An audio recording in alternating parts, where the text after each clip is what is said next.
Hi, my name is Brittany. I have my mic attached to a switchblade, and my intentions of this video are to talk about the books that I read in the month of September. My intentions also are to give as minimal spoilers as possible, just letting you know about the gist of the book as well as my ratings and trying to skirt over what I did or did not like about the book. But I'm sure spoilers will happen. Whenever spoilers do happen, I will definitely let you know prior to me spilling them, and all the timestamps will be down below so you can skip around this video as you see fit. Let's get started.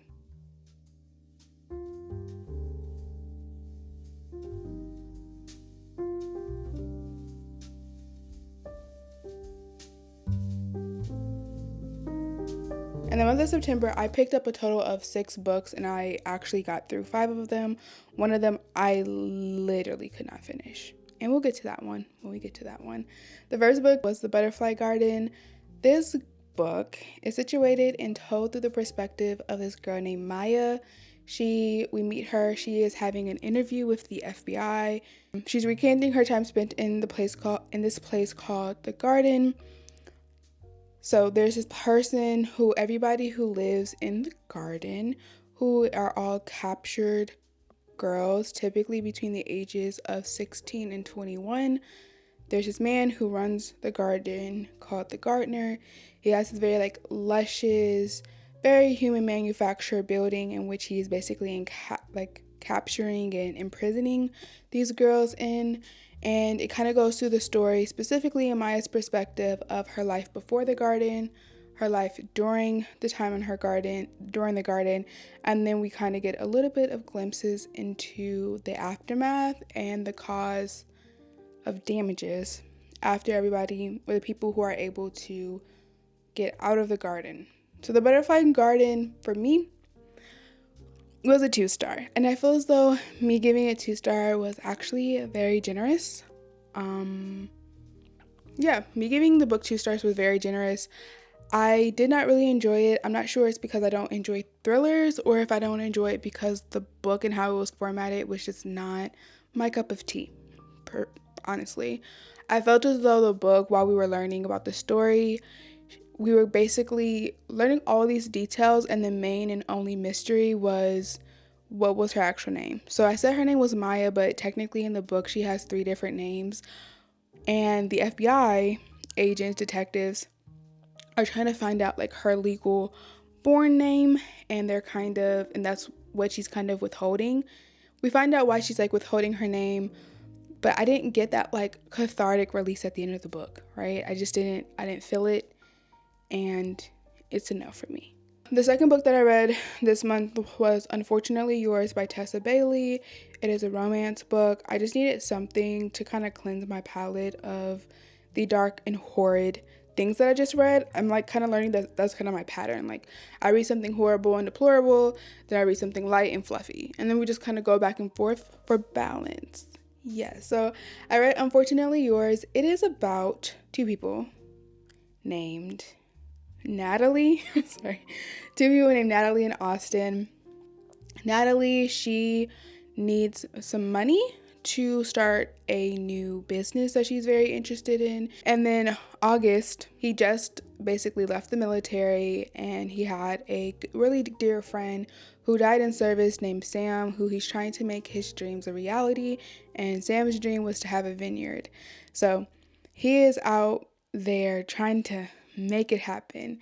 And Natalie, her family is very prestigious and known for their winemaking business, and she's trying to get her money from her trust fund. But the caveat of her trust fund is that she has to be married in order to receive it. So that's kind of how they get together. They basically get married in order for Natalie to get her trust fund and for August to use her family's name, or the reputation of her family, in order to get a really good loan from the bank. And I gave that actually a 4-star rating. All right, moving on. The third book that I read was Fast by Millie Belizaire. And I'm going to really breeze through this really briefly. If you want some more in depth, I did a whole reading vlog on it that was actually kind of extensive, and I talked about it, and there were spoilers, but let's just skate over it really quickly. It is about 2 people. The main character's name is Caprice and Sean.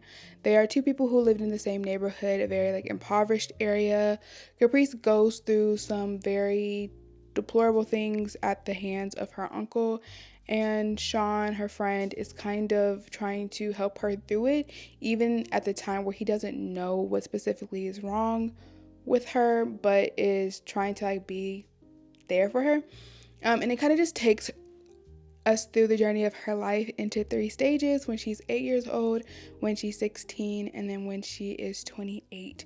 Yeah, it's a low-key love story. It is a best friends to lovers story, especially in like the third part of the book, and it is really refreshing, and it was just nice, and I loved it. I don't know, it was a lot. I kind of went through a whirlwind of emotions. I wanted to like yell at the pages of the book. I talk more detailed in the other video that I'll link up above, but yeah, that one was a 5-star read for me. That is my second 5-star read of this year, and I'm scared I'm not gonna have any more. I'm really disappointed. All right, moving along to the 4th book that I read this year. Ooh, hold on. Moving along to the 4th book that I read this year, it is Flowers by Me-Ling by Lorraine Lachs. I promise you, I was trying to do a reading vlog over this. I was trying to like do the aesthetics, the oh, like this is cute, like oh, I'm reading a book. Oh my goodness, I could not do it. I talked about this Flowers from Me-Ling book in my shopping for used books. That was a couple of videos ago, and from the introduction or me reading about the book, I was under the assumption that it was about Me-Ling and how she traveled from China all the way to North America, her life, her sorrows, and we're just kind of going through her life with her. And I don't know if I was missing something or if I'm just not like intellectually inclined to really grapple with what the author was trying to say or do, but the book irritated me. I got to page 100. I said that I was going to get to page 100. There was 400 pages in the book in its entirety. Every single chapter that was in the book, there was 2 issues. One, the book jumped timelines, so it jumped times, right? Which was fine. I'm cool with it, but it also jumped countries. So as long as we're jumping time, right? But then we're also jumping countries, which is just like, okay, interesting. You know, something new. But then we're also jumping narrators. And the way that my brain I could not process it. It was information overload that I was just like looking at words on a page, but I wasn't actually understanding how the story was woven together was very irritating to me. Also, what was really hard is that the story was the one chapter that we get in Me-Ling's perspective is so brief. It is so brief. I think it was a total of 3 pages, and it actually told us nothing but just gave us a whole bunch of questions. And all the things that we're learning about Me-Ling's life are consistently in the viewpoint of others, right? It's either in the viewpoint of this guy named Ramsden who meets Me-Ling at this pleasure house, or it's in the viewpoint of this guy named Verhoeven who basically takes her and her mother in, or it's in the viewpoint of her mother named Emma. It's never really in Me-Ling's perspective of her telling us what happened to her or what's going on. And I don't know if that is supposed to be like a euphemism of Me-Ling's life, that everything about her life is always in the perspective or the viewpoint or vantage point of somebody else. I'm not sure if that was the intention of the author, because that's what it kind of felt like, because I'm trying to make it make sense, but it's not making sense. And it was really hard. It was really hard for me to get through, and I said that if I got to page 100 and I wasn't feeling it, I was going to end it, and so we ended it. So I wasn't able to rate that book because I didn't finish it. I think I'm in the viewpoint of like, you can't rate a book that you didn't finish. Like, that's crazy. So no ratings for that one. The next book that I read is Pretty Girls by Karin Slaughter. I'm already going to tell you, it's a no for me. I gave it 2 stars. And I honestly think that was very, very generous of me. I think it was very generous of me. And the people who like it, I love that for you. I do not like it. This one, we're definitely going to do spoilers about it, but I'll let you know in just a second. Let me give you the gist of the story. The story is about three sisters. The sister's name is Julia, Lydia, and Claire. Julia, Lydia, and Claire. They are three sisters. Their mother and father are Sam and I want to say Helen. Let's go with Helen. I don't know if that's right. It doesn't matter. Their mother and father is Helen and Sam. At the age of 19, Julia goes missing. She disappears, she vanishes. They do not know where she is. They do not know if she's dead or alive. They do not know if she's been abused. They have no answers. They get no answers whatsoever. So a couple of years go by, several years actually. I don't know the exact number. But now Lydia and Claire, they are grown, right? They talk about how their loss of their sibling tore their family apart, and they are trying to figure out answers on where their sister is. And we kind of go through the relationship of Lydia and Claire. We go through the relationship of Claire with her husband, and just honest, and also Sam, the father, and also just understanding how much grief and devastation that one they had by losing their sister or their daughter, but also by living in this limbo of just the unknown, of just not knowing, of just existing in a world of uncertainty and consistent questions that are consistently unanswered. So that is the book. Let's get ready for the spoilers.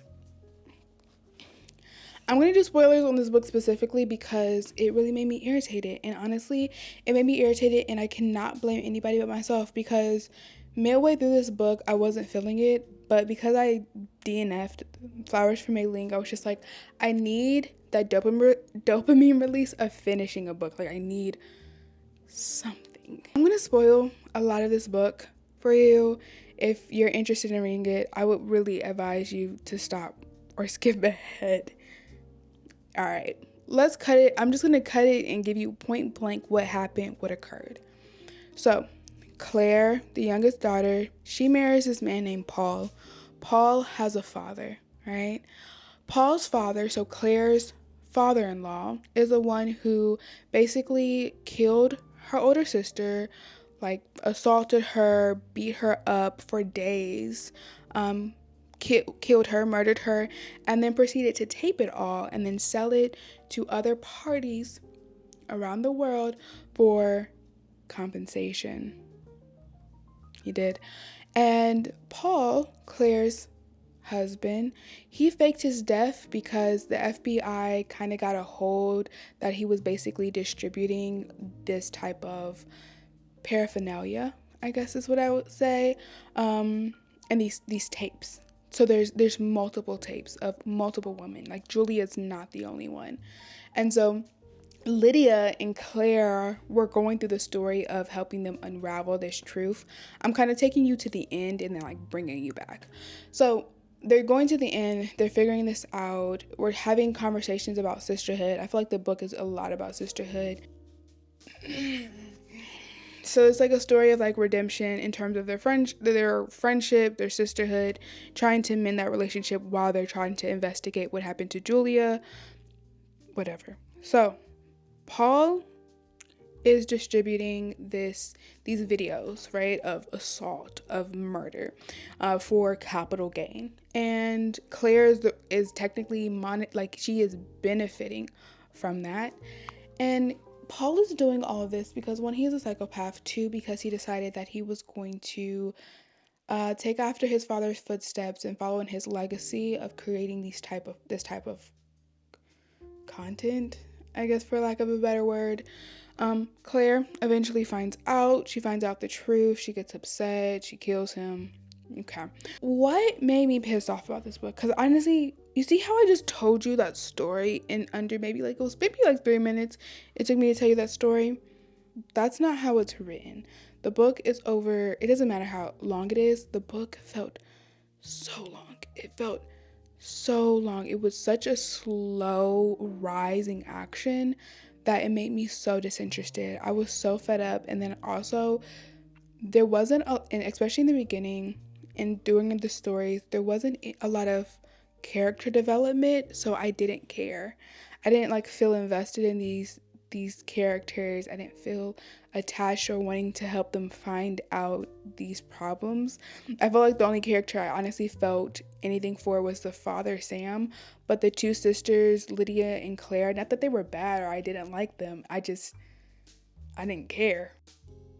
Now let's go to book number 5, 6, 7, 8. I think 6. I think book number 6, I believe.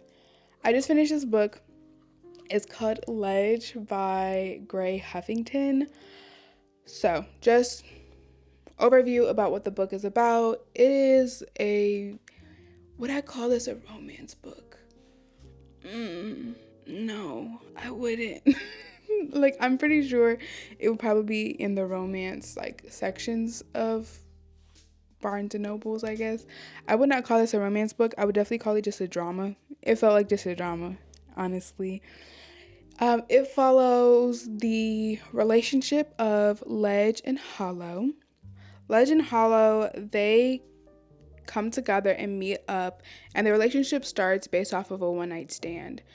And then they separate, they go apart, they don't talk to each other for a total of 8 months. Not necessarily really intentionally, but intentionally on Hollow's part, but not necessarily on Ledge's part, because he doesn't even have her number. He was just like, oh yeah, just a girl, cool. So Hallo, though, she has some mental health issues. She does not like to leave her house, and she's very specific about her space. Like, the time that she actually meets Ledge and they have their night together is like, she's 28 when this book starts. She's been in the house and hasn't left the house since she was 19, and this was the second time that she's ever like left the house since she was 19 years old. So she works remote, she works at home. Okay, so 8 months later, after they have their night together, her friend Camber, who's honestly the MVP of this story, her name is Camber. She lives next door. She's a really good friend for her. She helps her. She holds her accountable. It's lovely. She makes Hallo leave the house to go to Target with her, because she's like, we have to shop in person. Like, let's go. Let's go.